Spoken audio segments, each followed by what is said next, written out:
오늘 그 1장 성경에 대해서 이제 10판까지 돼 있는데 우리 같이 한번 10판까지 마무리를 했으면 좋겠습니다. 다음 2장에 이제 하나님과 삼위일체를 하기를 좀 원하는데요. 우리 같이 한번 나가보죠. 파랑입니다. 파랑, 성경의 보존과 성경 번역의 이유가 다루어지죠. 우리 먼저 성경의 보존 보세요. 히브리어, 구약시대 하나님의 백성이 사용한 언어로 기록된 구약 성경과 헬라어, 그 기록 당시의 모든 나라들의 일반적으로 알려진 언어로 이제 그 구약시대는 히브리어고요. 기록된 성경은, 신약 성경은 하나님에 의해 직접 영감되었으며 하나님의 비상한 보호와 섭리에 의해 모든 시대에 걸쳐 순수하게 보존되어 왔다. 그러므로 이 책들은 권위 있고 신뢰할 만한 것이다. 따라서 모든 종교적 논쟁에 있어서 교회는 성경에 근거하여 그 최종적인 결론을 내려야 한다. 먼저 이것부터 먼저 살펴보고 그 다음에 성경 번역의 이유를 다뤄보겠습니다. 먼저 1, 우리 같이 1번 같이 읽어볼까요? 성경은 살아계신 하나님이 살아있는 하나님의 말씀으로 보존하셨다. 히브리어, 구약시대 하나님의 백성이 사용된 언어고 그거로 기록된 구약 성경, 그리고 헬라어는 그 기록 당시에 모든 나라들의 일반적으로 이렇게 사용되어지고 알려진 언어죠. 그리고 신약 성경, 이 구약 성경과 신약 성경은 하나님의 그 영감으로 기록되었다. 영감으로 기록되었다는 말이 참 중요해요. 그래서 영감으로 기록되었기 때문에 권위가 있고 신뢰할 만하다, 신실하다라는 겁니다. 하나님이 그 저자이시기 때문에 그 하나님의 그 저자의 그 권위가 있는 거죠.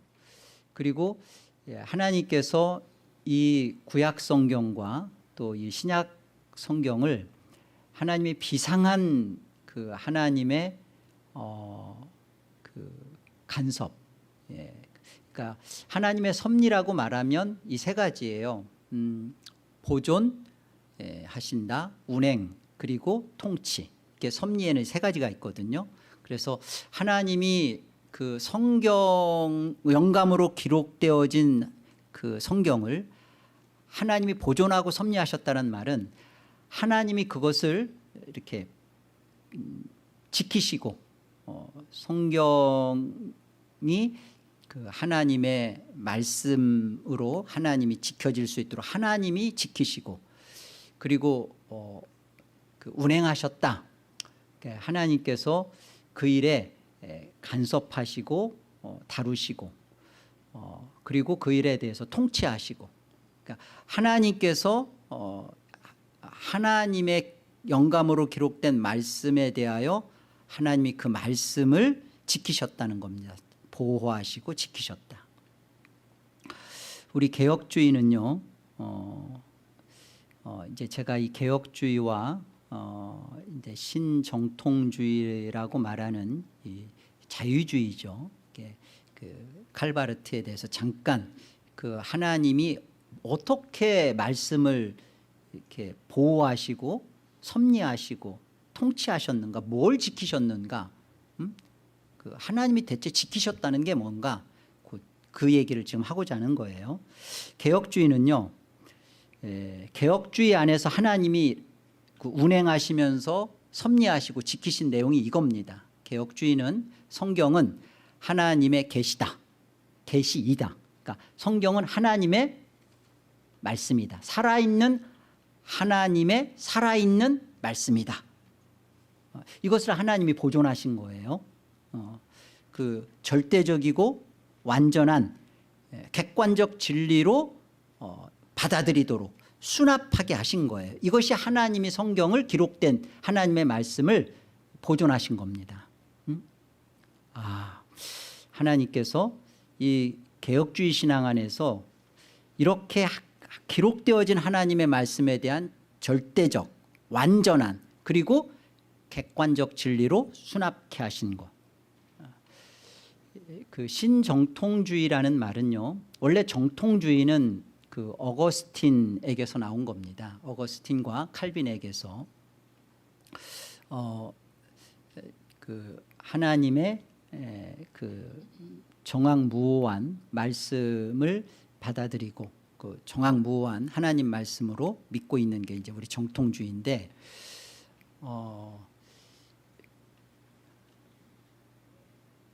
자유주의가 등장하면서 이제 계몽주의, 과학 그 만능 시대가 찾아오면서 계몽주의가 등장하면서 하나님의 말씀인 성경에 대해서 다른 관점을 얘기하기 시작했어요. 그게 뭐냐면 성경은 인간의 종교적 그 문헌이다, 이렇게 얘기한 거예요. 이것이 이제 자유주의죠.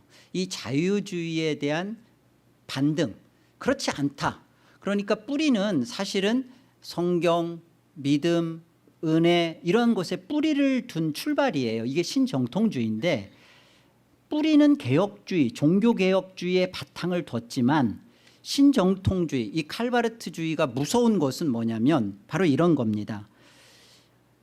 그러니까 이 자유주의 자체는 성경은 하나님의 말씀 아니고 인간의 종교적 문헌이다, 이렇게 얘기했어요. 그것에 대해서 이 신정통주의, 이 칼바르트 같은 자유주의예요. 그러나 이 신정통주의는 성경은 그 영감된 하나님께서 영감으로 기록된 말씀이다라는 것에 대해서 하나님의 말씀이라고는 말하지만 이것이 개혁주의에서 말하는 것처럼 성경, 정경 66권은 하나님의 말씀이다가 아니라 이게 하나의 재료라는 거예요. 성경이라는 것이 하나의 재료라는 거예요. 그래서 이것이 재료면 뭐예요? 요리를 해야 먹을 거 아니에요. 그래서 성경은 재료이고 이것이 나에게 부딪혀서 나에게 들어와서 내가 먹게 되면 그게 하나님의 말씀이 된다라고 말한 거예요. 여러분, 이것이 그 절대적 진리를 상대화시킨 겁니다. 하나님의 말씀은 내 이성으로 납득이 되고 그리고 어떤 경험으로 그것이 내 안에서 그러하다라고 받아들이는, 그게 하나님의 말씀이지라고 한 거예요. 근데 개혁주의는요, 정통주의는 인간이 받아들이면, 인간의 이성이 납득하면, 인간이 경험되어지면 하나님의 말씀이 되고 안 경험되어지면 하나님의 말씀이 안 되는 건가요? 그렇지 않은 거잖아요. 이 칼바르트주의의 위험성은 바로 이겁니다. 이 칼바르트는요, 성경도 말하고 믿음도 말하고 예수도 말하고 은혜도 말해요. 그런데 이 칼바르트주의가 들어가면 어떻게 돼요? 절대성이 깨지는 거예요. 하나님 말씀 앞에 그러합니다. 하나님의 말씀은 내가 받아들여지지 않는 것에 대해, 내가 받아들여지지 않는 내 쪽에서의 심각한 고민과 문제가 되는 것인데, 칼바르트가 되게 되면 이제 편해져요. 말씀 부대끼고 딱딱하고 그러면 내가 못 먹으니까 이거 하나님 말씀 아닌 거예요. 알겠죠? 뭐가 차이 나는지. 그래서 이 칼바르트가 해체주의가 되는 거고요, 우리가 잘 알고 있는 포스트 모더니즘의 다원주의가 되는 것이고요, 진리가 상대화되는 겁니다. 그래서 천국과 지옥이 칼바르트에서는 부인돼요. 결국은 전체 예수 그리스도께서 십자가에 죽으신 것이 우리가 믿는 하나님이 구원하시기로 한 자기 백성들을 위한 그 유효한 죽으심으로 보지 않고 만인들을 위한 죽음이고, 그리고 선택과 유기가 왔다 갔다 합니다. 언제든지 선택되고 언제든지 유기될 수 있고.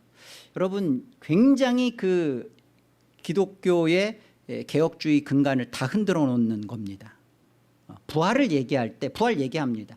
부활이라는 말을 칼바르트의 로마서 주석에 보면 많이 언급하고 다뤄요. 그런데 부활을 칼바르트가 생각하는 부활이라는 용어와 성경 개혁주의에서 말하는 부활, 우리가 믿는 부활과는 달라요. 칼바르트가 말하는 부활은 이런 겁니다. 실제로 어떻게 죽은 자가 3일 있다가 그게 살아나느냐, 그건 그런 게 부활이 아니라 진짜 부활은 있다. 부활이라는 단어를 말합니다. 그건 뭐냐? 예수님이 엠마오의 제자들에게 말씀하셨을 때 제자들이 그들이 예수님이 말씀하셨을 때 그 뜨거움 때문에 주님을 이제 알아본 것처럼 죽기 전에 예수님께서 그렇게 가르쳤던 그 진리의 내용들이 예수님이 죽고 나서 그 다음에 제자들의 마음에 도덕적으로 그것이 살아난 것이다. 깨달은 것이다. 이제 우리 스승이 죽고 없으니까 우리가 스승이 가르쳤던 것에 대해서 그것을 기억하고 그대로 살자. 그러니까 도덕적 교훈이 되살아났다. 이걸 뭐라고 말한다고요? 그걸 부활이라고 말한다고요. 그러니까 부활이라는 단어를 말하니까 이 사람도 부활을 믿네. 몸의 부활. 이 정말 이 영원한 그 하나님의 자녀됨의 영원한 그 존재를 믿네. 그렇지 않은 거예요. 아시겠죠? 그래서 우리가 이제 살펴볼 것은 우리가 그 크레도라고 하는 이것은 신조 또는 신앙 고백이라는 말입니다. 다시 말하면 I believe죠. 나는 믿는다라는 게 이게 사실 신조, 신앙 고백. 신앙 고백이라는 게 다른 게 아니잖아요. 나는 믿습니다. 그러니까 뭘 믿느냐? 믿는데 우리 성경을 믿어요. 근데 성경 믿습니다라는 게 아니라 그 성경의 그 가르침을 교회가 진술한 내용들 있잖아요. 그런 걸 체계화한 거. 그게 교리예요. 성경의 가르침을 교회가 그것을 체계화 있게 진술해낸 것, 교리. 그래서 내가 믿는다라고 할 때 우리는 그냥 나 성경 믿습니다가 아니라 성경에서 말하고 있는 그 진리를 공교회가 그것에 대해서 체계화하고 진술화한 사실을 믿는다라는 것이 이게 크레도고 이게 신앙 고백이라고요. 그래서 지금 우리가 이제 가장 잘할 수 있는 신앙 고백은 사도신경이죠. 사도신경부터 해서 칼빈도 제네바 신경 다 이 그 신조들을 이렇게 만들어내고 하는 것들이 뭐냐면 성경에 대해서 우리가 믿는데 정확무한 하나님의 말씀의 진리를 이 객관적 진리를 교회가 공교회가 그러합니다라고 고백하는 거예요. 그래서 정확하게 말하면 신앙 고백은 개인이 하는 거죠. 개인이 신앙 고백하는 겁니다. 그러나 교회적으로 하는 겁니다. 교회를 통하여서 성경으로 영감으로 기록되어진 그 성경의 진리를 개인이 아니라 교회를 통하여서 그것을 진술화하고 교리화하고 체계화했기 때문에 우리가 같은 공교회 예배 안에서 그것을 고백하는 겁니다. 교회적으로 고백하는 거예요. 그러니까 굉장히 이 신앙 고백이 담고 있는 이 내용들이 무엇인지를 잘 우리가 놓치지 않았으면 좋겠어요. 성경이 이 모든 신앙 고백들을 다 끌고 갑니다. 그 신앙 고백들을 만들게 한 교회를 사용해서 그래서 우리는 고백을 교회적으로 하는 거예요. 그렇게 하셨잖아요, 하나님께서. 그 다음에 이번 성경 번역의 이유를 한번 볼까요? 그래서 여기 이렇게 되어 있잖아요. 따라서 모든 종교적 그 앞에 성경의 보존 끝부분 따라서 모든 종교적 논쟁에 있어서 교회는 어디에 근거하여? 성경에 근거하여 그 최종적인 결론을 내려야 한다. 모든 종교적 논쟁이 있을 때 교회가 그 성경에 근거한 신앙 고백, 신조 이것들을 통해서 우리는 이것을 믿는다.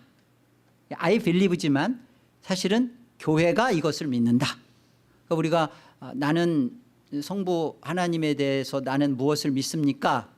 나는 개인적으로 고백 드리지만 교회가 믿는 바를 특별히 에덴 개혁장로교회가 무엇을 믿는가에 대하여 우리는 분명하게 우리가 하나님 앞에 나의 신앙을 보이는 거죠. 교회의 신앙을 보이는 거죠. 그죠? 성경 번역의 이유를 한번 볼까요? 우리 같이 한번 읽어봅시다. 시작. 성경 원어를 알지 못하는 자라 할지라도 하나님의 자녀로서 성경을 읽을 권리를 갖고 있으며 그들 역시 하나님을 경외하는 마음으로 성경을 읽고 연구하도록 명령받았다. 그러므로 성경은 전수된 모든 나라의 평범한 언어로 번역되어야 한다. 그렇게 함으로써 하나님 말씀이 모든 사람들에게 풍성하게 거하게 하여 그들이 합당한 방법으로 예배할 수 있게 하며 성경이 주는 인내와 위로를 통해 소망을 가질 수 있도록 해야 한다. 일단 자국어로 번역되어야 합니다. 그래서 모든 그 하나님의 자녀는 성경을 읽고 뭐라고 되어 있어요? 연구하도록 명령받았대요. 자국어로 번역하시는 그 일을 하나님께서 이 일을 하십니다. 왜요? 우리 스스로가 성경을 읽고 연구하고 그 성경을 통한 하나님의 영감된 기록된 말씀을 통하여 조명이 이루어지고 감화가 벌어지도록. 그러니까 이것이 읽지 못할 어떤 특별한 누구에게만 있어서는 안 되는 문제인 거죠. 예수님 당시에는 그 4개의 언어가 공용되어 사용되고 있었어요.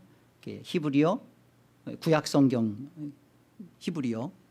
히브리어로도 막 사용되고 있었고, 유대인들은 뭐 모세오경 막 히브리어로 막 암송하고 말하고, 그리고 또 그 중간기에 있었던 그 아람어, 그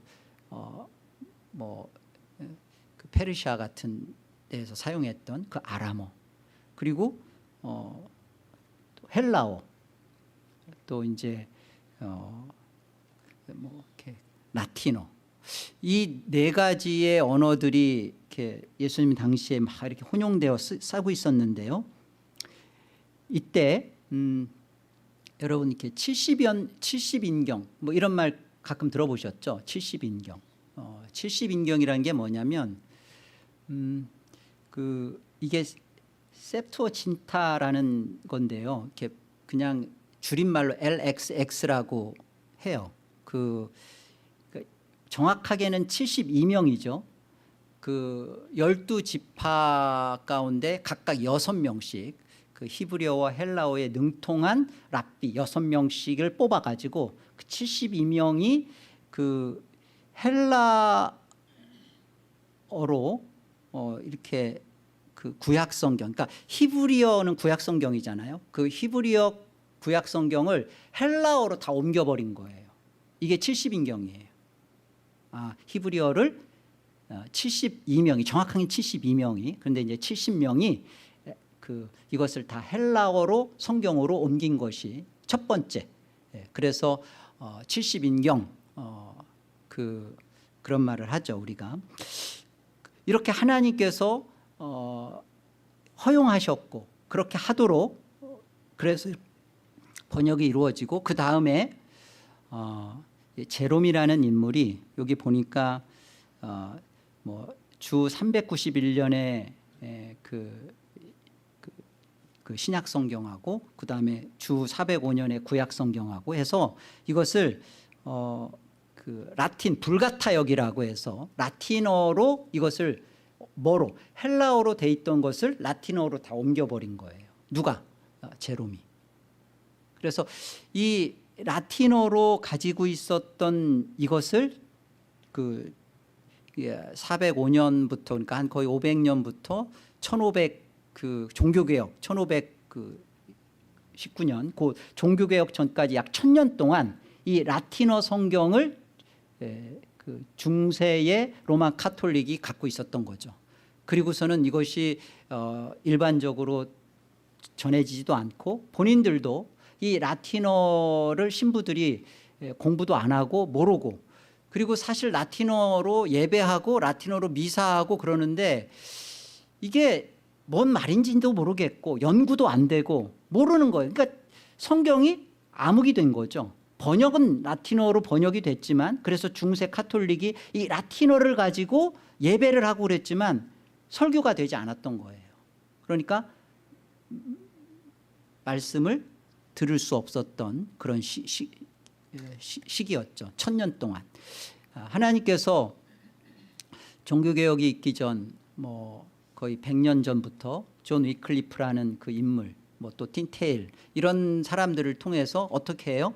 여기 보니까 그 종교개혁이 있기 전 이미 1382년에 존 위클리프가 이 라틴어 그 제롬의 성경을 어디로 무엇으로 번역해요? 영어로 옮기죠. 그리고 1500년에 그 종교개혁이 시작되면서 루터는 이것을 독일어로 번역합니다. 성경을. 그 자기가 성에 갇혔던 그 어디예요? 그 어느 성이에요? 저기 서장님 그 바르크 브루스트인가요? 네. 그 성에 갇히면서 거기에서 그 독일어로 성경 번역을 하죠. 그 다음에 칼빈의 그 사춘인데요. 피에르라는 그 칼빈의 사춘이 불란서로 이 성경을 또 번역합니다. 또 우리 그 한국에요. 선교사님이 와서 선교하기 전에 이미 1886년쯤에 그 로스 선교사가 그 로스역이라고 해서 우리 한국어로 성경을 번역해서 한국에 그게 들어가요. 그래서 여기서부터 1907년에 그 정말 대부흥, 평양 대부흥 운동이라는 이런 것들이 나타나는 것이 사실은 성경이 들어가서 성경 공부부터 시작됩니다. 그래서 1960년, 70년대 우리가 한국의 폭발적인 그런 그 성령의 부흥 역사도 이렇게 자국어로 이미 성경이 들어가서 성경을 읽고 성경을 공부하는 것에서 되어졌다라는 것이죠. 중세 시대는 그 라틴어로 가지고 있다 보니까 일반적으로 신부님들도 모를 뿐만 아니라 일반 그 미사에 참석하는 이들도 모르니까 다 이렇게 성화라는 게 그림, 그 다음에 성가, 이런 그리고 이렇게 어떤 그림들을 통해서 이렇게 그래서 쭉 가면 성당에 미켈란젤로 그림들 그려놓고 이렇게 그림들을 통하여서 예배를 보는 예배로 했던 것이었습니다. 종교개혁하면서 이렇게 성경이 자국어로 번역되는 일을 가장 먼저 하는 거예요. 성경을 찾아오면서 먼저 한 게 뭐예요? 성경을 찾아왔을 때는 성경을 읽을 수 있게 그리고 성경이 선포될 수 있게끔 하나님이 하신 거죠. 그래서 종교개혁 시대부터는 예배가 이제는 보는 예배가 아니라 듣는 예배예요.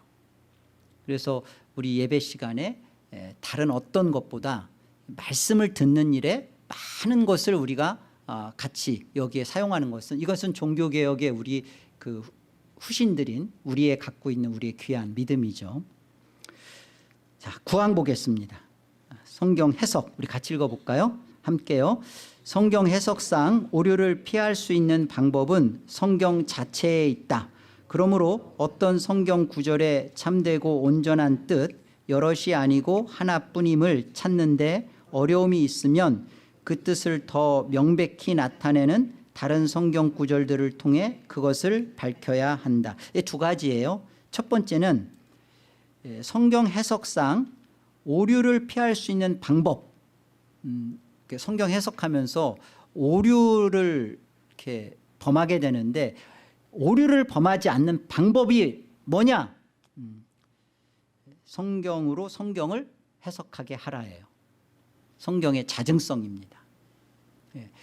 이게 그 성경을 해석하는데 이게 어떤 과학이나 어떤 사회적 문헌이나 이런 것들을 보니까 이게 좀 맞아 떨어지네. 그렇게 하지 말라는 거예요. 성경은 자증성을 갖고 있습니다. 다시 말하면 뭔 말이냐면 성경 안에서 답을 찾으라는 말이에요. 성경으로 성경을 해석하게 하라. 성경 안에 답이 있다는 겁니다. 예수님이 예루살렘 입성할 때 뭘 타고 들어오세요? 나귀 새끼 타고 들어오시죠. 예. 왜 하필이면 나귀 새끼지? 예, 스가랴에 보면 예수님이 나귀 새끼를 타고 들어가신다라고 말씀하시거든요. 그래서 예수님이 저기 가서 주인 있는 나귀 끌고 와라 그러시는구나. 왜 하필 나귀 새끼일까? 이게 언약 안에서 나귀 새끼를 약속하셨구나. 답이 있습니다. 왜 하필 예수님이 베들레헴에서, 그래서 그 나사렛에는 뭐 선한 것도 없는데 왜 하필 그 시골 완전히 깡촌인 베들레헴에서 나셨을까? 궁금하죠. 근데 미가서에 5장에 가보면 예수님이 베들레헴에서 출생하신다라고 언약하시잖아요. 그러니까 우리의 궁금한 것들이 구약에서 약속한 것들이 신약에서 그대로 성취되고, 그래서 성경 안에 답이 있습니다. 그래서 성경으로 성경을 해석하게 하라. 이게 성경 해석의 오류를 벗어나는 것이다. 그것을 구항에서 얘기하는 것이죠. 또 하나는 여기 신학적 용어인데요. 성경에 자기 가시성이라는 말이 있어요. 이 말은 자기 가시성, 이 말은 성경은 스스로 믿을 만하다. 성경은 그 안에서 스스로 자기 자신을 입증한다. 뭐 그런 뜻이에요. 베드로후서 1장 20절 같이요. 먼저 알 것은 성경의 모든 예언은 사사로이 풀 것이 아니니. 여기 사사로이라는 말은 이디오스라는 말인데요. 자기 자신의 생각과 기준으로 그런 뜻입니다. 그러니까 성경에 대해서 그런 아까 우리 칼바르트를 보았던 것처럼 거기에 이성의 납득, 또 신비한 경험의 체험들, 이런 것들로 그 자신의 생각과 기준을 가지고 성경을 해석하려고 드는 것이 이게 사사로이예요. 그래서 거짓말에 속거나 속이죠. 그래서 자기 이득을 취하죠. 이런 부분들에 대해서 성경이 말한 데까지 가고, 고린도 말씀처럼 성경 바깥으로 넘어서지 말라는 거예요. 성경이 그것에 대해서 답을 주고 있는데 성경이 그것에 대해서 말하지 않는 부분까지 세상의 것을 가지고, 기준과 세상 것을 가지고서 풀어서 해석하지 말라는 것이죠. 그래서 칼빈도 그랬잖아요. 내가 성경이 말하는 데까지 가고 성경이 멈추면 멈춘다. 성경이 말하지 않는 것까지 막 그렇게 찾으려고 하지 않고, 나는 내 이성이 막 그 뇌활개치는 것에 대해서 나는 멈추겠다. 분명한 개혁주의 신앙이죠. 데살로니가전서 2장 13절 우리 같이 한번 읽겠습니다. 이러므로 우리가 하나님께 끊임없이 감사함은 너희가 우리에게 들은 바 하나님의 말씀을 받을 때 사람의 말로 받지 아니하고 하나님의 말씀으로 받음이니 진실로 그러하도다. 이 말씀이 또한 너희 믿는 자 가운데서 역사하느니라. 지금 사도 바울이 여러 교회들, 정말 고린도 교회부터 해서 사도 바울이 정말 많은 교회들을 개척했잖아요. 또 여러 교회에 바울이 옥중에 있을 때도 편지 보내고 여러 교회들을 바울이 좀 다 돌아보고 편지 문안을 하는데, 지금 데살로니가 교회가 가장 그 바울이 자신이 복음을 전하고 이루어지는 것 가운데 가장 신실한 교회로 지금 소개하는 거예요. 그 가장 너희들이 보면 데살로니가 전서에 보면 믿음의 역사, 사랑의 수고, 소망의 인내, 이게 데살로니가 교회 안에 너희가 이런 것을 가졌고 너희가 그것 가운데서 기도했고 열매가 나타났고, 그래서 이것을 인하여 많이들이 힘을 얻었다, 뭐 그렇게 표현을 합니다. 그런데 그러면서 너희들이 이렇게 믿는 자 가운데 역사하게 된 것이 무엇이냐, 그럴 때 이제 말하는 것이 뭐냐면 하나님께 감사하는 바울의 고백이 뭐냐면, 너희가 바울이 전한, 사도들이 전한 이 하나님의 말씀이 선포된 그 말씀을, 하나님의 말씀을 받을 때 인간의 말로 받지 않았다는 거예요. 사람의 말로 듣지 않고 하나님의 말씀으로 받았기 때문에 너희 믿는 자 가운데 그 말씀이 역사하셨다는 거예요. 예. 여러분, 그 성경은 기록되어진, 영감으로 기록되어진 하나님의 말씀이라고 했죠. 예. 그리고 이 기록되어진, 영감으로 기록되어진 하나님의 말씀이 이 빛이 되어서, 그 시편 130편 말씀처럼 빛이 되어 비출 때 이것이 우리 안에 조명으로, 객관적 진리로 빛이 되어 비칠 때 이것을 수납하는 것, 가마가 벌어져서 내 안에서 그것이 수납되어져 오는 것이, 들어와지는 것이, 이게 기독교 신앙에서 가장 심오합니다. 하나님의 말씀이 내 안에서 은혜가 되어지는 거예요. 이것이 믿어지는 거예요. 이게 여러분, 이 기독교 신앙에서 정말 은혜가 되는 놀라운 게 뭐냐면 바로 이거예요. 이게 무조건적인 은혜예요. 아니, 이 빛이 떨어지는데 그 빛에 내 마음이, 그 말씀이 내 마음에 쑥쑥 들어와지는 거예요. 이게 인간의 힘으로 납득하고 깨달아지고, 그리고 천지창조가 있을 때 그 현장에 가서 보고, 아, 하나님이 천지를 창조했다, 그렇게 해서 믿어지는 게 아니라, 하나님의 말씀이, 대초에 하나님이 천지를 창조하셨느니라, 이 말씀이 빛이 떨어지는데 내 마음에 그것이 쭉 들어와서 내 마음에 수납이 되는 거예요. 이게 무조건적인 은혜죠. 하나님의 불가항력적인 은혜죠. 이것이 바로 개혁신앙입니다. 하나님께서 빛을 주셔서 내 안에서 그것이 심오하게 받아들여, 이것보다 큰 은혜가 없어요. 말씀이 믿겨지는데요. 여러분, 그래서요, 정말 웨스트민스터 신앙고백이 성경을 1장에서 이렇게 계속 중요하게 다루는 게, 성경이 진리이기 때문에 그래요. 이 진리이신 성경이 내 안에서 수납되어지고 믿어지게 되면 그 사람은요, 거듭난 하나님의 사람으로서 끊임없이 하나님 앞에 거룩으로 자라납니다.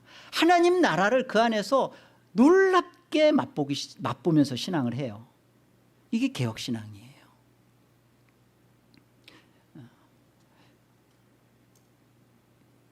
말씀이 선포되어질 때, 강단에서 말씀이 강설될 때 하나님의 말씀으로 이것이 받아들여진다. 이게 데살로니가 그 성도들처럼 받아들여진다. 여러분, 이것이, 이게 은혜구나. 이것이 너무나 심오한 하나님의 무조건적인 베푸심이구나. 믿으시기 바랍니다.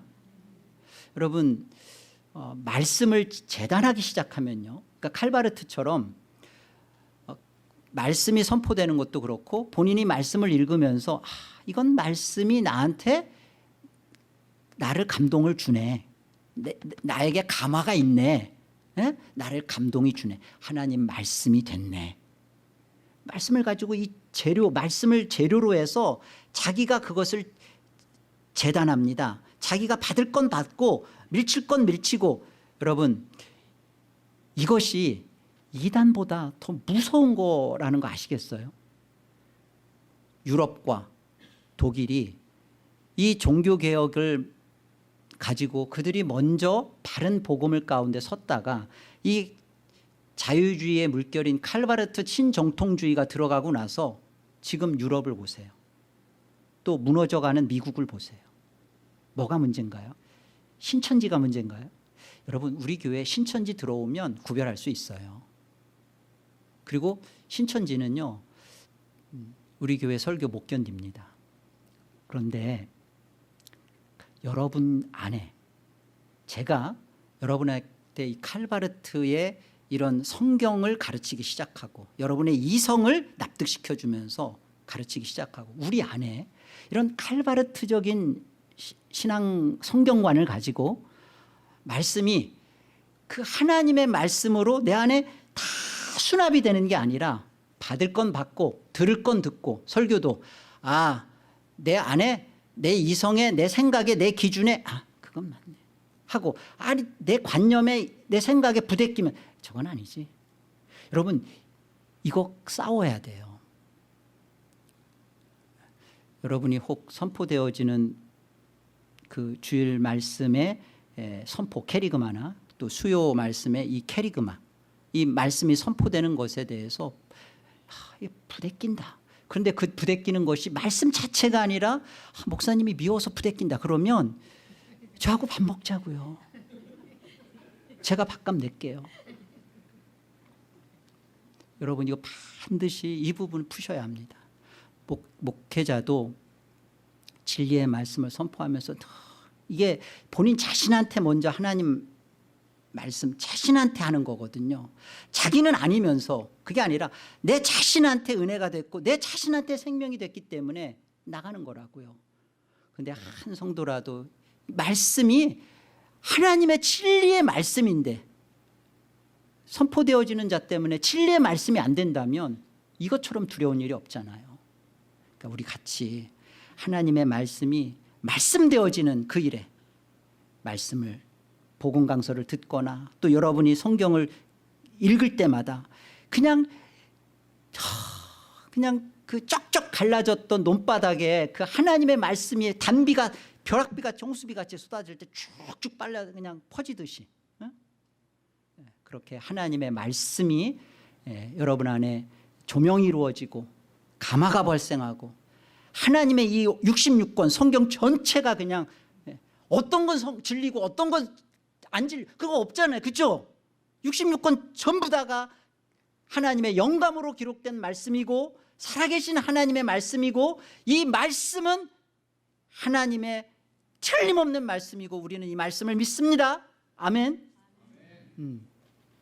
어떤 것은 먹을 만하고 어떤 것은 못 먹을 만한 거 없어요. 그냥 성경 다 먹으셔야 되고 선포되어지는 말씀에 대해서 여러분 다 아멘하고 받으시고 그리고 그 말씀 앞에 부대끼면 하나님 앞에 우리 같이 엎드려서 눈물 쏟으며 기도하자고요. 하나님 이 말씀이 내 안에서 생명되게 해주세요. 이 말씀이 내 안에서 들려지게 하시고 이것이 내 안에서 수납이 되게 하시고 내 안에서 이것이 양식이 되게 해주세요. 이거 놓치시면 안 됩니다. 그리고 여기 두 번째 우리 그 성경 해석 두 번째 부분이 있죠. 뭐라고 되어 있냐면 그러므로 보세요. 구왕 성경 해석 그러므로 어떤 성경 구절에 참되고 온전한 뜻 여기 가로 열고 뭐라고 되어 있어요? 중요한 말이에요. 여럿이 아니고 하나뿐이다. 그러니까 성경 구절에 참되고 온전한 뜻은 막 헷갈리지 않는 거예요. 막 그 여러 개가 있는 게 아니라 하나야. 하나인데 이게 어려움이 있으면 그 뜻을 더 명백히 나타내는 다른 성경 구절들을 통해 그것을 밝혀야 한다.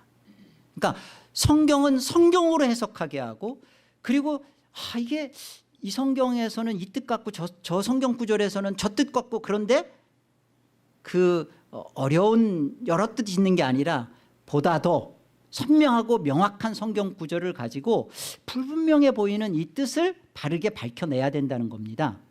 다른 거 이거는 이 성경 구절은 이렇게 말한 것이고 이거는 또 이럴 거 그렇게 생각하시면 안 돼요. 하나님이 후회하셨다 하나님은 회전하는 그림자가 없다 이런 부딪히잖아요. 하나님은 후회하신다.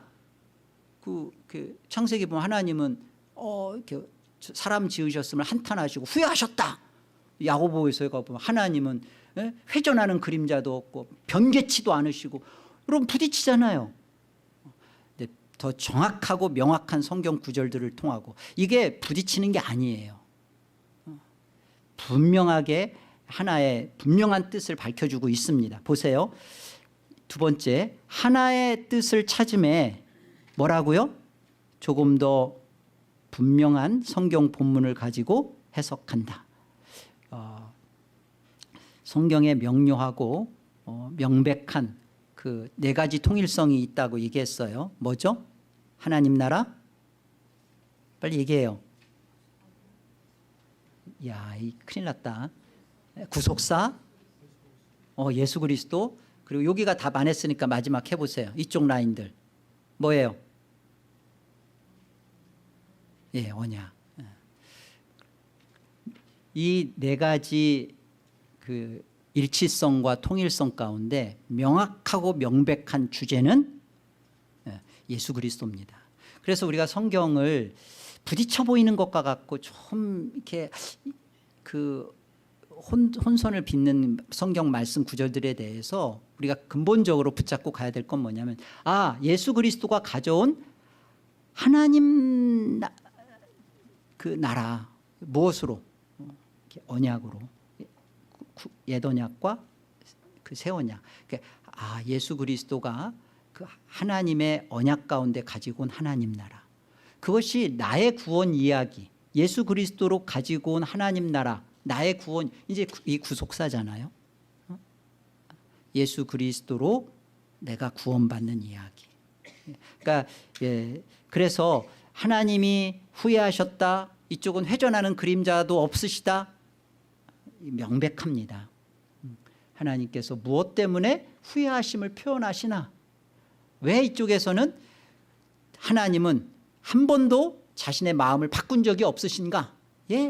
하나님은 구원하기로 한 자기 백성에 대하여 이런 안타까움을 갖고 계시며 일하신다는 거예요. 예수 그리스도를 통해서 언약에 하나님이 묶이셔서 신실하게.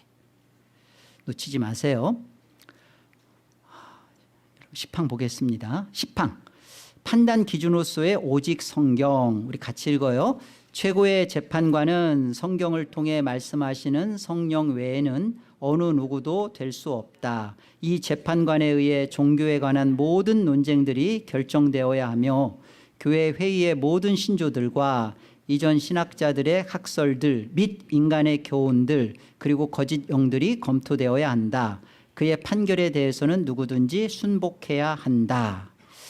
최고의 재판관이 누구냐? 성경을 통해 말씀하시는 성령 하나님. 그렇게 돼 있죠. 그러니까 성경의 오소리티, 권위는 그 저자가, 성경의 저자가 하나님이시라는 거예요. 그리고 그 성경의 저자이신 하나님이 그렇기 때문에 재판관이시라는 거예요. 그래서 모든 것의 판별 기준은 성경의 기록자이신, 그리고 성경의 영감으로 기록되어진 성경을 통해서 우리는 판단받아야 된다는 겁니다. 이렇게 여러분의 생각과 기존의 어떤 사고, 철학, 이것도 성경이 우리를 판결한대요. 우리가 하나님 백보자 심판 앞에 갔을 때 우리의 판결도 하나님이 선악간에 각각 보응하시고 우리를 판결하실 때 무엇을 가지고 하나님이 판결하실까요? 판단하실까요? 성경. 그러니까 우리가 하나님이, 우리가 이제 생명책에 그 이름이 기록되어 있고 또 그렇지 않은 자들은 행위책들에 있겠죠. 생명책에 기록된 자들에게 하나님이, 예수님이 변론자로 계시고 너가 나의 영원한 성에 거할 수 있는 이유가 뭐냐? 너는 왜 여기에 들어올 수 있다고 생각하냐? 라고 물으면 뭐라고 말할 거예요? sure. 에덴개혁 장로교회 제가 성도입니다. 그렇게 말하면 큰일 나요. 성경에 기록된 대로 나는 길이요 진리요 생명이신 예수 그리스도가 나의 유일한 공로자이십니다. 저는 아무 공로 없으나 예수 그리스도 한 분의 피에 의지하여 저는 하나님 앞에 화목된 자요, 하나님의 당당한 자녀요, 하나님의 영광의 면류관을 자격 없으나 받을 수 있는 자입니다. 맞다. 어떻게 알았냐? 성경에 기록된 대로. 누가 기록했어요? 하나님 자신이. 그죠? 그러니까 하나님 자신이 자신의 말에 대해서 번복할 수 있어요? 그러니까 여러분, 저와 여러분이 성경을 읽고 연구하고 정확하게 복음의 말씀을 듣고 깨달아서 붙잡고 있어야 되는 게 중요하겠죠. 여러분 천국 문 앞에 갔을 때 하나님 부를 때 분명히 백보자 심판이 있다고 했습니다. 불신자와 성도와 다 그 심판 앞에 씁니다. 하나님이 무엇을 물어보시든지 간에 우리는 성경이 기준이에요. 성경 말고 다른 것을 말하면 헷갈리기 시작하는 거예요. 정확하게 성경의 말씀을 붙잡고 있는 것입니다. 그래서 따라서 성경 자체가 진리고요. 이게 역사입니다. 이렇게 뭐 검증해서 과학으로 이렇게 많은 현대 이렇게 신학자들, 자유주의 영향을 받은 신학자들이 자꾸만 이렇게 창조과학이든 뭐든 자꾸만 역사와 뭘 통해서 자꾸만 하나님의 창조를 이렇게 사실화, 실제화 시키려고 노력을 해요. 근데 검증해서 성경이 진리가 되고 역사가 되는 게 아닙니다. 그냥 성경이 선포하는 것, 성경이 말하는 것 그 자체가 역사예요. 요단강 가봤더니 그냥 요단강 가봤더니 에게게 여기서 여기 그냥 펄쩍 뛰면 되는 거네. 예. 그러니까 요단강에 어떻게 제사장이 궤를 메고 발을 딛고 이게 별거 아니었네.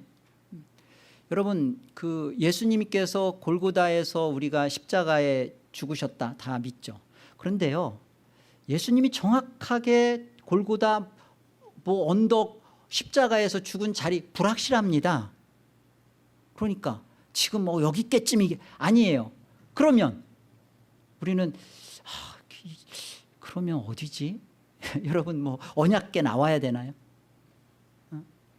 방주가 아라랏산 어디 방주에서 이렇게 뭔가 좀 그런 거 있잖아요. 예수님 십자가에 못 박혔다는 못 다 모아 보니까 타이타닉 호에 그냥 못들이 쌓일 만큼 많다면서요. 뭔가 좀 이렇게 자신 안에서 이렇게 검증해서 이렇게 가지려고 하는 그런 거 아닙니다. 홍해 바다에 어떻게 그게 바다라고 하는데 가보니까 저는 안 가봤어요.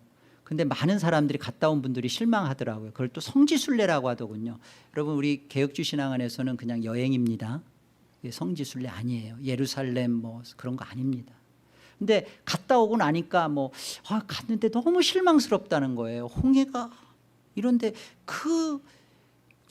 야굽의 바로 군사들이 쫓아오고 거기 홍해를 보니까 역사적 아닌 것 같고 실망되고 믿음이 갑자기 없어지는 것 같고. 근데 어느 신학자가 그랬더라고요. 여기를 건너온 것이 우스워 보이는 게 아니라 이 홍해에 애굽의 군사들이 다 빠져 죽었다고. 우리가 그런 것들을 가지고 역사적 어떤 것을 가지고 검증하는 게 아니라 성경 자체가 진리고 성경 자체가 역사라는 거 잊지 마십시오. 그래서 보세요. 요한복음 14장 8절 빌립이 이르시되 주여 아버지를 우리에게 보여주옵소서 그리하면 족하겠나이다. 예수께서 이르시되 빌립아 내가 이렇게 오래 너희와 함께 있으되 네가 나를 알지 못하느냐? 나를 본 자는 아버지를 보았거늘 어찌하여 아버지를 보이라 하느냐? 내가 아버지 안에 거하고 아버지는 내 안에 계신 것을 네가 믿지 아니하느냐? 내가 너희에게 이르는 말은 스스로 하는 것이 아니라 뭐라고요? 아버지께서 내 안에 계셔서 그의 일을 하시는 것이라. 예수님께서 빌립에게 하시는 말입니다. 빌립이 주님 하나님 아버지 좀 보여주세요. 그랬죠. 예수님께서 나를 본 자는 아버지를 보았다. 그런데 네가 자꾸 내 아버지를 왜 보이라 하느냐. 그리고 예수님께서 내가 너희에게 가르치고 이른 말 성경이죠. 성경 하나님의 말씀 예수님의 말씀이니까 성경이잖아요. 예수님이 스스로 한 것이 아니라 아버지께서 내 안에 계셔서 그의 일을 하신 것이다. 하나님의 말씀이 살아서 역사하여서 예수님을 통하여서 말하게 하신 것이고 그 말이 역사하셨다는 겁니다. 너희가 지금 나와 3년여간 동안 빌립아 너 나랑 같이 있으면서 이 진리의 성령께서 너희에게 말씀 주시고 일하신 것을 모르냐? 다만 예수님이 오병이어, 지금 그 빌립 오병이어 사건 현장에 있었던잖아요. 예수님 물었잖아요. 그 빌립한테 이 사람들 먹이려면 어떻게 해야 되겠냐 했더니 500대, 200데나리온으로도 부족하겠나이다. 그러니까 그랬던 빌립 속에 예수께서 그들에게 말했던 것, 그 썩을 양식을 위하여 일하지 말고 영생하도록 있는 위하여 일하라. 그러면서 하나님의 일이 무엇입니까? 라고 물었을 때 하나님의 일은 보내신 자 곧 예수 나를 믿는 거예요. 이것이 다 진리의 성령께서 아버지께서 일하신 내용들. 이게 빌립이 그 현장에 다 있었잖아요. 하나님의 말씀이 그 안에서 운행하시고 역사하셨잖아요. 진리의 성령을 주셔서 말씀 다 하셨잖아요. 그런데 너희가 지금 나에게 또 뭘 보이라 하느냐? 그때 역사하셨던 현장, 너희 가슴에 떨어졌던 하나님의 말씀은 뭐냐? 그게 하나님이 일하신 거다라고 주님이 말씀하시는 거예요. 여러분, 무조건적인 은혜, 무조건적 은혜는 다른 게 아니에요. 하나님의 기뻐하심, 하나님의 원하심, 하나님의 뜻하심이 이렇게 무조건적으로 나타나는 거예요. 하나님의 기뻐하심이, 원하심이, 뜻하심이 무조건적인 은혜로 하나님이 사랑하기로 한, 선택한, 예정하기로 한 자들에게 베푸셔요. 이게 무조건적 은혜죠. 그래서 하나님이 우리를 보면 그냥 기뻐하시는 거예요. 스바냐 3장 말씀처럼 내가 너를 보니 기쁨을 이기지 못하겠다. 난 너가 너무 좋다. 뭐 때문에? 너의 어떠함이 아니라 난 너라는 존재가 너무나 좋다. 기쁘다. 난 너를 생각하면 너무나 기쁘다. 좋다. 이게 하나님의 무조건적인 은혜죠. 누구를 향한? 하나님의 말씀이 진리가 되고 있는, 여러분 예정과 선택을 어렵게 생각하지 마세요. 누가 예정되었나? 다시 말하면 나는 거듭났나? 어려운 거 아니에요. 내가 지금 하나님의 말씀에, 무조건적인 그 하나님의 이런 말씀에 나는 지금 그 말씀 앞에 반응이 나오는가? 기쁨이 있나? 하나님이 기뻐하시면 내가 그것에 대해서 기쁨이 있고 갈망이 있고 하나님의 말씀대로 살려고 하는 의지가 발동하고, 이게 예정된 자예요. 선택된 자예요. 누가 선택되지 않은 자고 누가 거듭나지 않은 자예요? 진리의 말씀이 떨어졌는데 그 말씀에 대하여 하나님의 기뻐하심, 원하심, 뜻하심에 대하여 아무런 반응이 나오지 않는 거예요.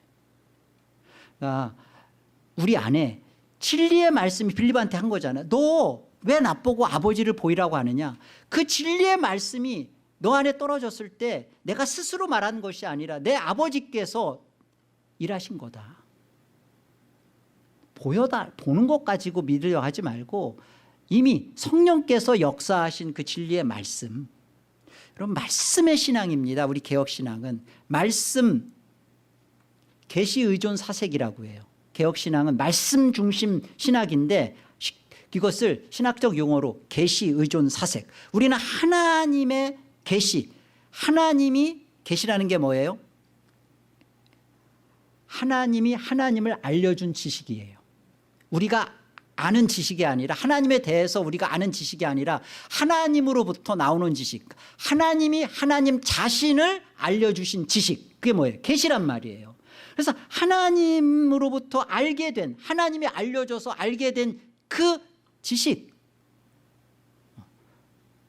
그 지식이 우리로 하여금 하나님 말씀 앞에 반응하게 하고, 그러합니다, 하나님 그렇습니다, 이게 나와지는 사람들이 누구예요? 택자, 예정된 자고, 이들이 무조건적인 은혜를 입은 하나님의 자녀라고요. 그래서 이들은 어떻게 해요? 이 무조건적 은혜를 받은 임한 사람들은 어떻게 해요? 그 무조건적으로 하나님의 말씀 앞에 갈망하고 엎드리죠. 무조건적 은혜가 입었기 때문에 자신이 생각하고 재단하고 경험하고 그래서 하나님의 진리 말씀을 붙들겠습니다가 아니라 말씀하옵소서 제가 듣겠나이다. 무조건적이라고요. 아멘. 네. 여러분 앞으로 너무나 귀한 진리들이 웨스트민스터 신앙고백 안에서 있습니다. 정말 우리 에덴 개혁장로교회가 이 웨스트민스터 신앙고백서를 배운다는 것은 축복이에요. 그래서 이 고백 하나하나가 보면 성경이 이 고백을 다 끌고 갑니다. 여러분 이제 그 2장만 가봐도 밑에 성경 구절들이 쫙 있어요. 그리고 보면 이 각 그 문항들이 막 그 뭐랄까요, 만연체로 쭉 연결되는데 그게 다 왜 그러냐면 밑에 있는 성경 구절들을 그대로 올린 거예요.